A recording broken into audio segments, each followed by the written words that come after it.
اور علامہ محب الدین طبری نے اپنی کتاب الریاض النظرہ فی احوال العشرۃ المبشرہ میں پیغمبر کے اس فرمان کو مزید تفصیل کے ساتھ قلم بند کیا، جو تحریر فرماتے ہیں کہ پیغمبر نے ارشاد فرمایا کہ کنت انا وعلی نورا واحدا حول العرش 14,000 عام قبل ان یخلق آدم، خلقت آدم سے 14,000 برس پہلے اس کائنات میں یا میرا نور تھا یا میرے بھائی علی ابن ابی طالب کا نور۔ علم بھی نور ہے، اور جن ہستیوں کو زمین پر اس علم کی نشر و اشاعت کے لیے بھیجا گیا وہ سب نور کے پیکر بن کر دنیا کے اندر آئے۔ مالک دو جہاں نے اپنے پیغام کو بھی نور قرار دیا۔ سورہ مبارک ابراہیم کی پہلی آیت میں ارشاد ہوتا ہے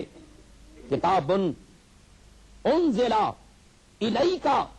لتخرج الناس من الظلمات الى النور۔ اس کتاب مقدس کو آپ پر اس لیے اتارا گیا تاکہ آپ بندوں کو تاریکیوں سے نکالیں اور نور تک پہنچائیں۔ تو اللہ بھی نور، اس کی کتاب بھی نور، اس کتاب کو دنیا کے سامنے پیش کرنے والا بھی نور، اور جو اس کی کتاب کے محافظ قرار دیے گئے وہ سب نور۔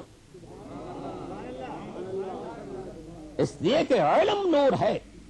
اور یہ علم ہی ہے جس کی خاطر جناب ابراہیم نے جب حضرت کی بعثت کے لیے دعا کی تو بارگاہ رب العزت میں یہ التجا کی، ربنا وابعث فیہم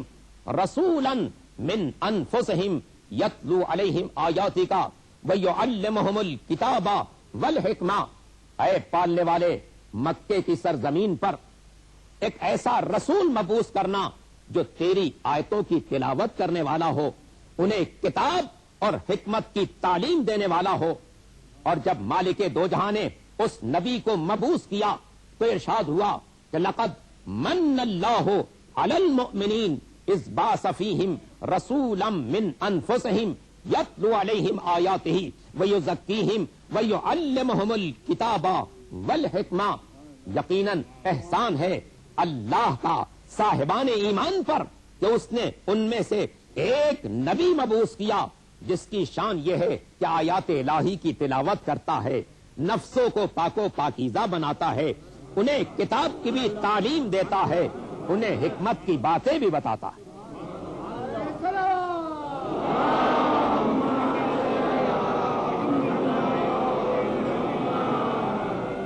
نبی کی بعثت کی جو غرض مالک دو جہاں نے قرار دی، پہلی منزل وہ آیات الہی کی تلاوت کرے،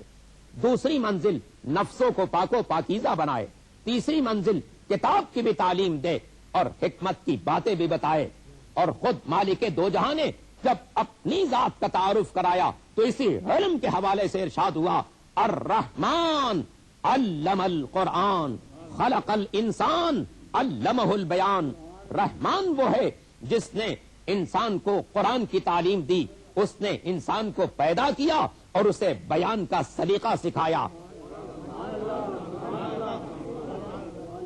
اور اسلام کی بنیاد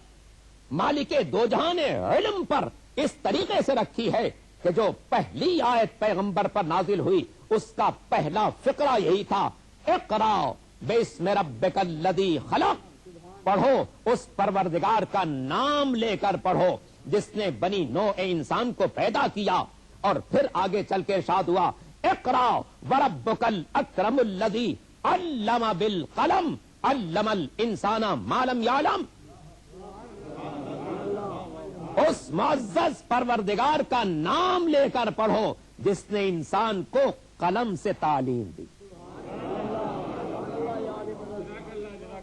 انسان کو قلم سے تعلیم دی اور جو کچھ انسان نہیں جانتا تھا اس نے اس سے باخبر کر دیا۔ یہ قرآن کی پہلی 5 آیتیں ہیں جن کے بارے میں پورا عالم اسلام متفق ہے کہ پیغمبر اسلام پر سب سے پہلے یہی 5 آیتیں نازل کی گئی تھی، جن میں پہلا لفظ اقرا ہے جس کے معنی پڑھنے کے ہیں، اور چوتھے فقرے میں قلم کا لفظ استعمال کیا گیا ہے جو لکھنے کے لیے استعمال کیا جاتا ہے، تاکہ دنیا بھر پر واضح کیا جائے کہ مذہب وہ بھیجا جا رہا ہے جو پڑھنا بھی سکھائے گا اور لکھنا بھی سکھائے گا۔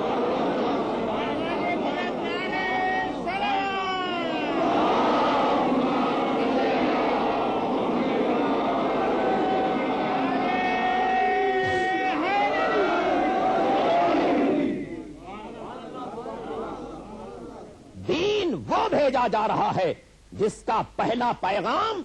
تعلیم ہے کہ بنی نوع انسان کو شعور زندگی بھی عطا کیا جائے، شعور بندگی بھی عطا کیا جائے۔ نبی کی آمد کی غرض یہی قرار دی گئی کہ بندگان خدا کو علم کے جوہر سے مالا مال کرے، اور وہ نبی جس کے لیے ارشاد ہوا تبارک الذی نزل الفرقان علی عبدہ لیکون للعالمین نذیرا،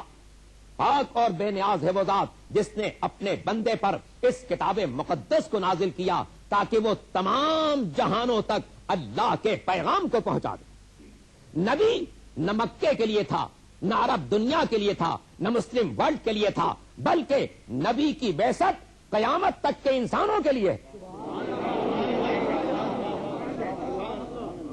اور جب نبی کو مالک دو جہاں نے قیامت تک کے انسانوں کے لیے ہادی بنا کر بھیجا،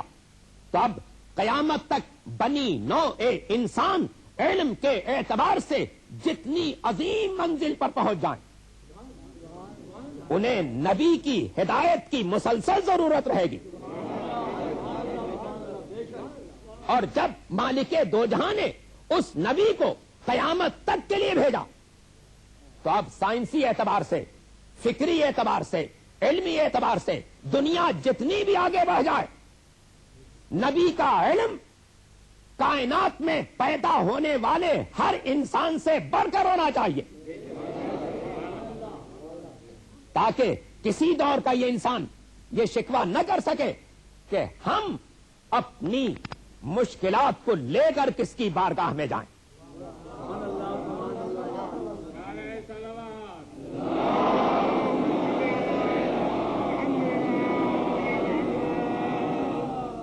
تو یہ منزل علم جسے مالک دو جہاں نے آدم سے لے کے خاتم تک دنیا کے سامنے پیش کیا کہ جو پہلا نمائندہ بھیجا اسے بھی مرکز علم قرار دیا، اور جو آخری نبی دنیا کے اندر آیا وہ مرکز علم قرار پایا، اور اب اس کا علم قیامت کی حدوں سے ملا ہوا ہے۔ اسی لیے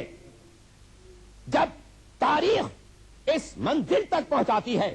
اور شاعر نے اس منزل کو کتنی خوبصورتی سے ادا کیا کہ آئے محمد عربی علم آ گیا۔ خود پیغمبر نے اپنا تعارف بادشاہ کی حیثیت سے نہیں کرایا، حکمراں کی حیثیت سے نہیں کرایا، صاحب اقتدار کی حیثیت سے نہیں کرایا، بلکہ پیغمبر نے اپنی ذات کے بارے میں یہی کہا انا مدینۃ العلم۔